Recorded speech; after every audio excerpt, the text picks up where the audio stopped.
Alors bonjour à tous, aujourd'hui en fait je voulais vous faire un petit point sur le message de connexion sur LinkedIn.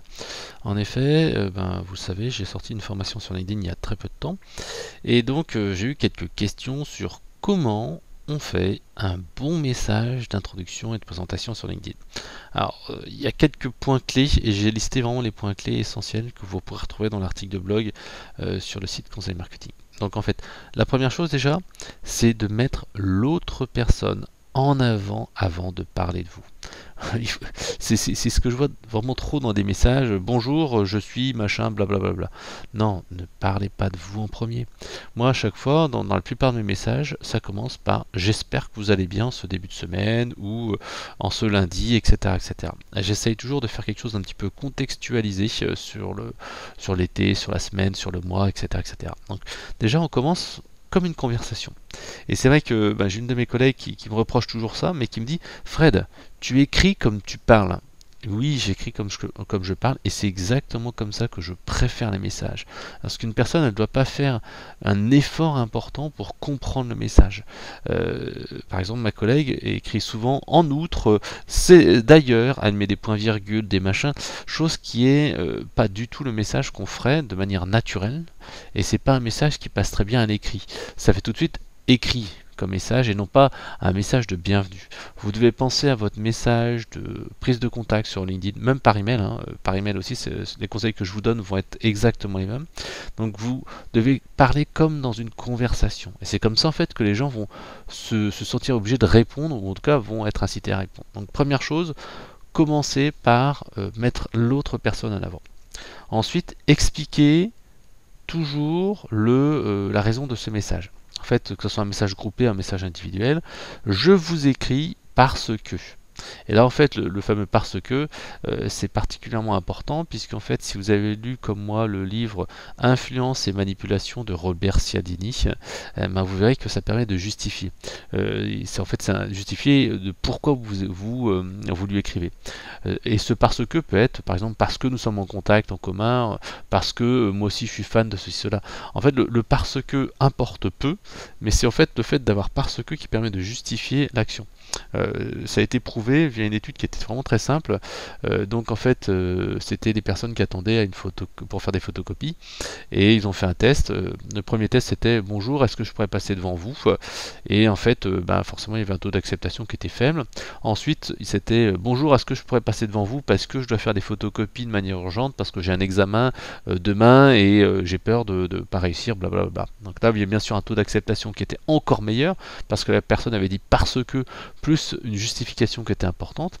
Et le dernier test qu'ils ont fait, c'était se dire, la personne dit, je voudrais passer devant vous parce que je dois faire des photocopies. Donc sans aucune justification, mais uniquement avec le terme parce que. Et ils se sont rendus compte que rien que le fait de mettre parce que sans justification faisait que les gens acceptaient pas de manière aussi importante que lorsqu'il y avait une vraie justification, mais quasiment. Donc en fait, rien que le fait de mettre parce que, ça permet tout de suite d'avoir une acceptation plus forte et une compréhension. En fait, on est conditionné pour cela. Voilà. Donc le mettre le parce que, je le mets assez souvent dans mes phrases et ça permet d'aller avoir une plus grande en fait autorité et une manière de persuader les personnes. Donc ensuite, essayez de trouver une affirmation qui va entre guillemets faire en sorte que votre interlocuteur se soit concerné et soit tenté de répondre oui. Par exemple, vous dites vous êtes comme moi membre du groupe machin ou je pense que tel sujet aussi vous intéresse comme moi, etc., etc. Parce que la personne, par exemple, est fan de tel truc ou elle a un profil qui travaille dans tel domaine d'activité. Donc le fait comme ça d'avoir un point commun permet également de renforcer votre message.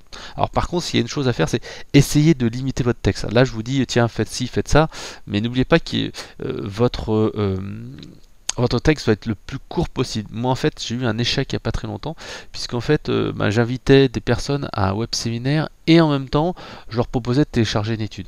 Et je me suis rendu compte que mon texte était super long parce qu'il y avait la petite phase d'introduction, il y avait, tiens, je fais le web séminaire, et puis aussi, il y a ça à télécharger, il y avait 2 appels à l'action, c'était long, c'était en plus des URL qui n'étaient pas des URL très courtes, c'était pas des URL bit.ly ou des liens WeTransfer pour télécharger des docs.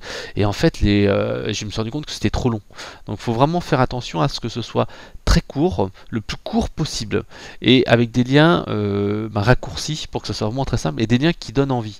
C'est-à-dire que ne mettez pas des liens avec des trucs un peu bizarres ou des chiffres derrière. Moi j'ai une ou deux fois la réflexion comme ça parce que j'utilise beaucoup OneDrive ou Google Drive, et c'est vrai que les URL sont à rallonge bizarres.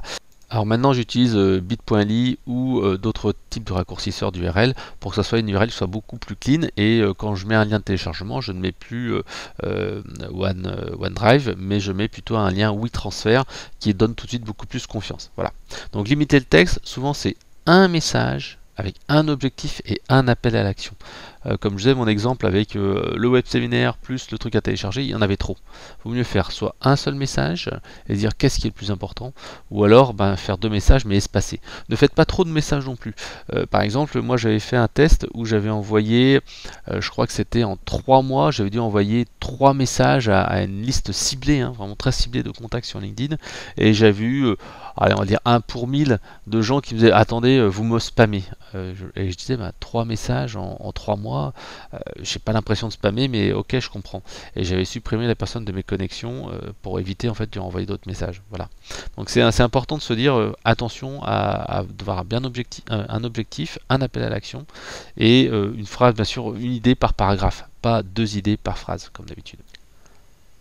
Alors, autrement, lors de la première prise de contact, et c'est vraiment important à ce moment-là, essayez d'inciter à un premier échange et générer une première interaction avec une question. En fait, c'est vraiment un des meilleurs moyens. Par exemple, est-ce que vous avez besoin d'aide sur tel sujet? Est-ce que quelle solution vous utilisez pour faire ça actuellement? J'aurais voulu savoir si je pouvais vous aider à faire ça ou si tout se passait bien, blablabla. Donc en fait, le fait d'avoir une réponse même négative, permet en fait d'aller dans l'échange et d'avoir une première interaction. Ne faites pas juste tiens je pose mon truc, non, préférez plutôt, au lieu de proposer une prestation, proposer un produit, proposer un service, proposer plutôt une interrogation et dire tiens est-ce que je peux vous aider à faire ceci, est-ce que vous avez besoin d'aide pour cela, tout se passe bien avec ceci, cela, voilà.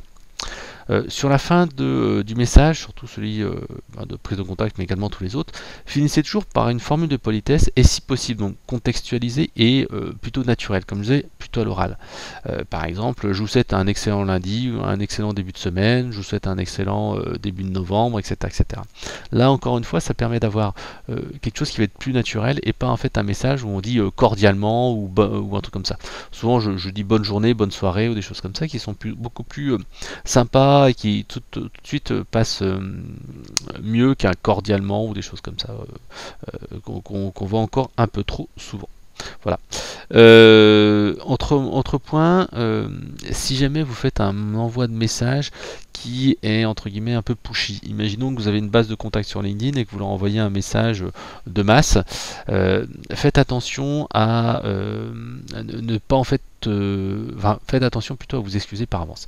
Imaginons que vous envoyez un message pour inviter des personnes à un salon, à un web séminaire ou n'importe quoi, et vous allez taper un petit peu plus large que d'habitude. Ou alors vous faites, comme je disais précédemment, 2 messages en un mois, ce qui est souvent de manière assez importante. À ce moment-là, vous anticipez et vous désamorcez le problème en vous excusant par avance, en disant par exemple je m'excuse par avance si ce message vous ennuie. Actuellement en fait j'essaie de partager ce web séminaire parce que je suis vraiment content et du contenu, et puis on aura vraiment une super actualité, blablabla. Donc vous expliquez pourquoi et vous désamorcez les éventuelles contestations. Le dernier point, alors là encore une fois ne le faites pas systématiquement, mais vous pouvez le faire lorsque vous avez justement un élément important et que vous voulez passer en fait une idée alternative. Imaginons que là vous invitiez les gens à venir à un salon, un petit déjeuner, à venir à un web séminaire ou n'importe quoi.